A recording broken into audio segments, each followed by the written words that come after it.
Hi, I'm Nancy and welcome to my channel. I am so glad that you're joining me tonight. To my subscribers, thank you so much for joining me. I really and truly appreciate each and every one of you. I sincerely appreciate it when you leave comments behind or you click on like, let me know that you've been here. And to anyone that's happened to pop in, I hope you give me a chance. I hope you hit subscribe before you go. Click on like and any comments that you like. And I know it's only Tuesday, having a little glass of wine. I am doing something totally different today. I know I'm going to be a little chatty. Yeah, I know. I know that's totally different, and you don't expect that from me at all. But anyway, it's totally different. It's talking about me, and that's to me is very hard. It's very awkward. I'm still trying to figure out who I am. I'm 61 and I have no idea who I am anymore. So there you go. I'm going to take a quick sip and I'll be right with you.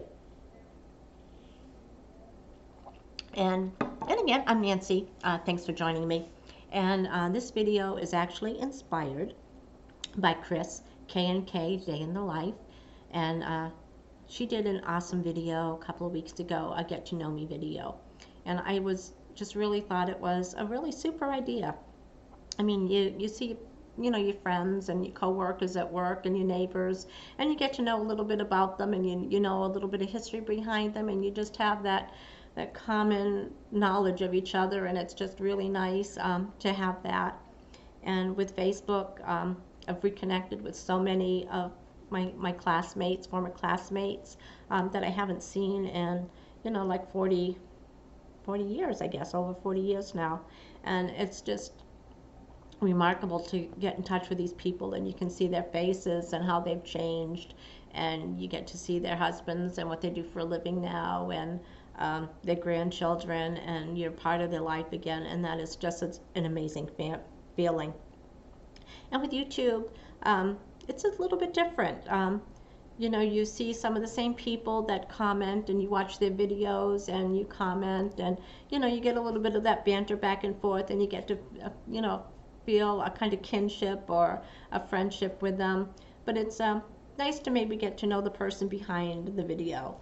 And and Chris did such a remarkable job. It really inspired me, and I think we're alike in some ways, and that we're both very quiet people. I'm basically a very shy person. I'm not outgoing at all. I know it's easier at home and you're looking into a camera by yourself, but I think if you watch my first video, please don't, but if you did watch that first video, you can just see the tenseness and just not being comfortable. And I think that was in February of this year. And for me to be doing something like this and talking, I think that's pretty amazing. And I think it's because so many people have made me feel welcome. And I hope I do the same to anyone that I comment on too, that I make them feel welcome and appreciated. And that is an amazing feeling. So anyway, I started this video a while ago. Well, not a while ago, a few minutes ago. And I was bringing myself down, talking about my life. And it's like, I don't think I've had a bad life at all. I think we've all had our ups and downs in life. I think if you haven't, that's great, but I think probably more people have had more downs in their life, and maybe it makes us stronger. Maybe it makes us better people. Maybe it makes us more personable, maybe more concerned about others, because you can see what they're going through and you can appreciate what they're going through too. And so anyway, before I get off too much on a tangent, I'll just get back on track. So anyway, I grew up in a small town in Mansfield, Massachusetts. I lived there most of my life. Well, at the time, most of my life. I got married soon after high school. The day after I graduated from high school is when I met my husband. I was going to apply for a job. He was a security guard and wouldn't let me in to the building unless I gave him my name and phone number, which I thought was weird, but I thought, well, I'm just a kid, I'm 17. How do I know? So I did. Didn't get the job, did get the security guard though. We went out on our first date about 2 days later. In fact, the day I applied for the job, I had gone with one of my friends from high school, and we went back to the guard shack. He was a security guard. He had just got out of the service. Maybe about a month before that, he had severed his Achilles tendon, so he was out on a disability. I wore a brace at the time. Um, and I'd call my friend and I said, I just can't get this security guard out of my mind. I says, you want to go pick up some snacks and some coffees and soda or whatever and just go and spend some time with him? And she's like, sure, let's go. So we went to see him, spent a couple of hours there. He had a TV in the guard shack, and people came and went as workers came and went out of the building, didn't think anything of it. And 2 days later, we went out on our first date.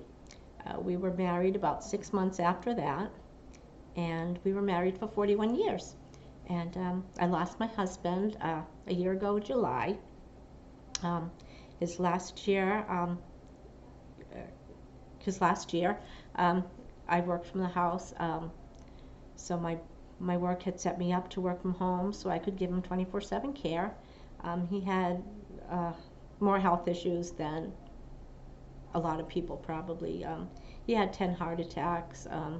He had so many bypasses and stents, and he only had the one kidney. He had diabetes. He ended up, towards the end, he had both legs amputated, and plus he had dementia. So there were a lot of issues going on, but my work was really super supportive. I didn't want to put him in a nursing home, and he didn't want to go in one, and I don't blame him. So they set me up to work from home so that I could be here 24/7 for him. So that was really awesome. And then, as I said, this was part of the reason that I got into the clothing subscriptions, but I'll get to that in a little bit. But so anyway, that last year, when I wouldn't trade it for anything, we always had this joke, as I was, helping him to get in the shower, get him dressed or clean or whatever, and he would be like so apologetic, and I'd say, well, you'd do the same for me, wouldn't you? And he'd say, well, I'd like to think I would, but I probably wouldn't. So anyway, that was always our joke going on. But so that last year, and before that, he was an avid motorcycle rider, and even after he lost the first leg, he continued to ride, made modifications to his bike so that he could ride, and just had a blast. We went to Sturgis on the bikes and went to Myrtle Beach, and just, every night after work, we would go out riding. So I had a lot of jeans, a lot of Harley Davidson clothes,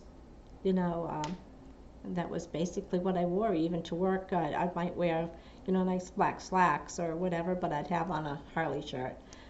No one ever said anything to me. When I started working from the house, and I would still wear the Harley shirts, and then I thought, he's never going to ride again, and I didn't want to wear the shirts like it was, at first it was an inspiration when he first lost his leg, and to wear the shirts and things in front of him to let him know I was enthusiastic to go riding and couldn't wait for him to get better, which I think really helped him. But then when I knew in my heart he was never going to ride again, I didn't wear the shirts around him anymore. He still wore his shirts, which was fine, but I basically wore jogging pants, exercise clothes, or the athleisure wear, sneakers, sometimes slippers, sometimes just socks, and I did that for about a year, even not wearing makeup or just putting my hair up in a bun. Whoops, I still do that, but anyway, it was a little bit different. After he passed and I went back to work, I just kind of felt like I'm still wearing the same clothes, I'm wearing makeup, but I just wanted to look a little bit different than I did, so I maybe get a few things online or whatever, but it just wasn't the same. And I'd go to watch TV at night and couldn't figure out what I wanted to watch. I'd always watched, when I had, my girls living with me when they were younger, it was, what do the girls want to watch? Let's do something for them. And then it was, always alien themed shows, or my husband just, always had more control of the TV. And now it's like I got all these TVs and I don't know what to watch. Or I'd put a movie on or something and it just wouldn't hold my interest. So then I was just like kind of flipping through, and that's how I found YouTube. It was like short little things that kind of held my interest. And that's where I found a lot of the clothing subscriptions, and I'd never even heard of any of these. And that's how I got into Stitch Fix. And so I'd been watching some videos. I got my first Stitch Fix, and I taped it. Not had no intention of going on YouTube or anything, but I wanted to show my girls so that they could help me pick out what to wear. But, you only had a couple of days to decide. But I just felt like I was imposing on them. It's like here they got their busy lives, they're working, they got their children and their husbands and house chores and things, and I just felt like I was imposing. So I think on the third or fourth Stitch Fix, I said, I'm going to go on YouTube and just see if I can get some ideas on what looks right on me and what doesn't look right, and just kind of get some feedback without having to put my girls on the spot. So I thought it would be easier to put complete strangers on the spot. Maybe it worked, maybe it didn't. But so anyway, that's how I got started on the YouTube and doing that. And then I added the mix and match box. So it was Stitch Fix, the mix and match box, and now it's Material World. I'm be getting my third one soon.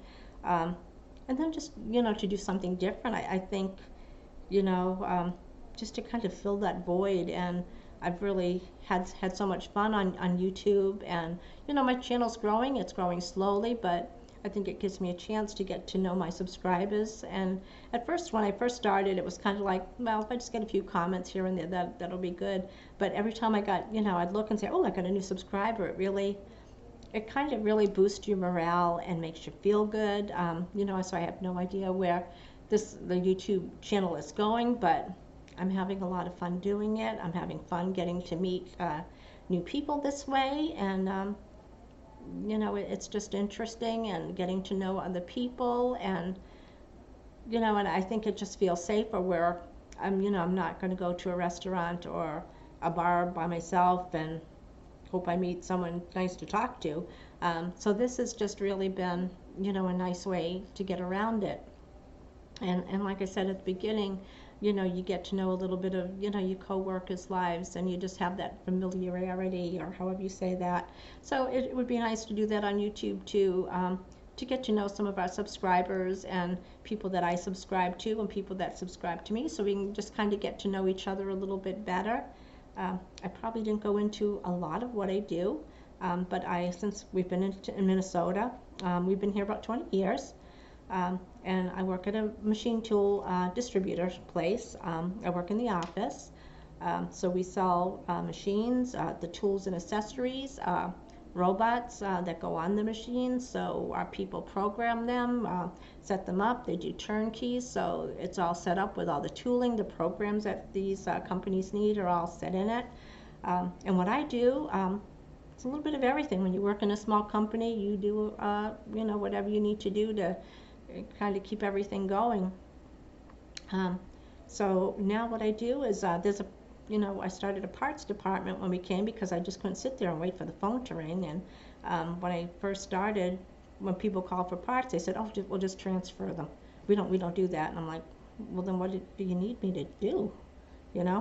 So I started that. So I mean, that's grown to a couple of $1 million business a year for them, just taking parts orders and figuring out what people need for their machines to get them repaired. So we do that.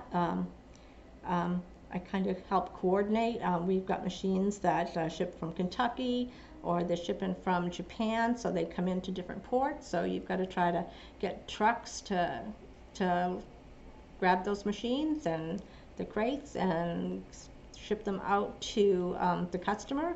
And well, now the customer needs riggers to get the machines, machines off the trucks and set them in place. So kind of that's what I do. I help coordinate that, keep track of all the sales, commissions plus sales, make pretty graphs to make it all look nice. We do Castro fluids now that we didn't do before, so that's grown into like $1 million extra right there, and help with tooling. They have shows. We do like an open house every other year, because IMTS is the big one that's coming up in a couple of weeks. So help out with the open house, make plans, greet people, help clean up after. Whatever you need in a small place, you do what you can. didn't really have much of a background before then. I mean, I didn't go to college after school. My father was very against college for girls, that he thought it was a waste of money, that any girl that goes to school is going to end up getting married before she graduates, and didn't want me to have any part of that. So, and of course, it never dawned on me that, hey, I can get a part-time job. I can go to school on my own, get a degree, a couple of, nights a week. Never even thought of that, like, duh. So anyway, I worked at, odd jobs when I first got out of school. Um, First job I had was at I'm going to call it a jewelry sweatshop, which is what it was. Um, it was in a small town, North Attleboro, Massachusetts, and I really didn't want to work there. But I didn't know at the time, I was 17, just out of high school. I didn't know that if someone said they wanted to hire you, or said you hired, that you could say, oh, no, thank you. So I figured, oh, crap, they hired me. Now what am I going to do? But, I got there and I enjoyed it. I loved the people that I worked with.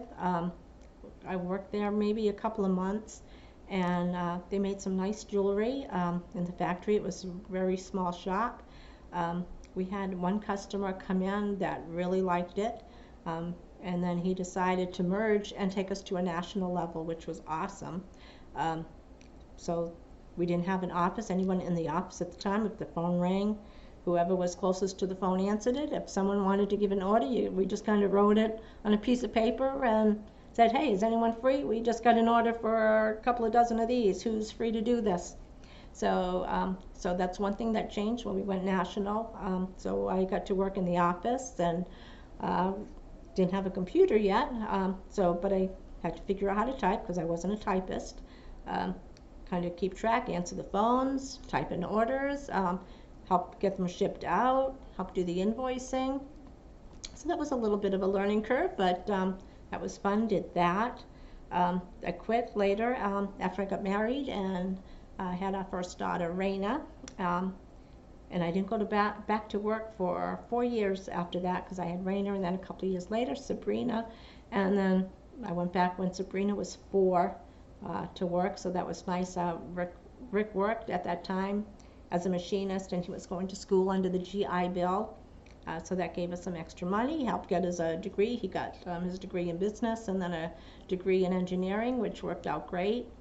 When I did go back to work, I ended up going to work as a waitress at Howard Johnson's. Had a blast, met some really nice people there. And then one day the bartender didn't come in, and they put me in the bar. Didn't know how to make a drink, didn't really care. If I didn't know how to, someone asked for something and I didn't know what it was, I just, what's in that? So anyway, did well tending bar. From there, I got to be a bar manager. The other, kind of moved around. They made me manager. From there, I went into be one of the shift managers at the restaurant. Did that for a few years, and it was hard work. People didn't come on sometimes, or you had hurricanes, and you'd endure snowstorms, and you'd be stuck at work sometimes 24 hours because people couldn't come in, and the restaurant was open 24 hours. Which it got to take a toll on the family. I mean, the only day off that we had was Christmas, and then I just wanted to spend more time with family, so I was there for 13 years, and then I went to work at another factory in North Attleboro called Mini Systems. I worked in the factory there for a couple of years, and then I went into sales. They moved me in the office, and when I went in, there were 6 of us. There were 6 sales girls that were taking care of all the order entry and whatever for, we sold through Canada and Mexico, India and Japan, Germany, England. So, I mean, we sold worldwide, and we all had our territories. And then one by one, my boss let everybody go until it was just me, and I was the only one there in the sales office. And it was, there was no breaks. There was lunches, and I'd be there at 6 in the morning, and I didn't get home to 6 at night, and it was really getting kind of hard. So when my husband had this chance to move to Minnesota, and by the time I was at Mini Systems, and I really liked my job, but I didn't like the pressure that put on me to go from 6 people down to 1. And my daughter Raina was working there at the time, and I thought, if I quit, they're going to take it out on her, so I can't quit. So when he had the chance to take this job in Minnesota, I was like, yes, that's my way out of mini systems, which I feel bad for saying that, but that's how I felt at the time, and it was the right time to go for us. We've had a lot of fun here. It still doesn't feel like home, and they didn't take it out on my daughter Raina, and she's done very well in the company, so I'm glad that worked out for her, that I didn't quit and take it out on her. But we've had fun here. It doesn't feel like home. I think home is always going to be back in Massachusetts. Maybe home is just where your family is. And I think that brings me up to date. So that's how I got into YouTube. That's how I got in Minnesota. I think that's it. So anyway, it's probably running a little bit longer. I think I touched on just about everything in my life. I didn't talk about puppies, but that's another video. Okay, so thank you so much for joining me. I hope this helps you get to know me a little bit about my history, and if anyone else wants to share, I'd love to watch. Thanks again, everyone. Hope you have a great night, and I'm looking for the pause key, and we will talk later. Thanks again. Have a good night.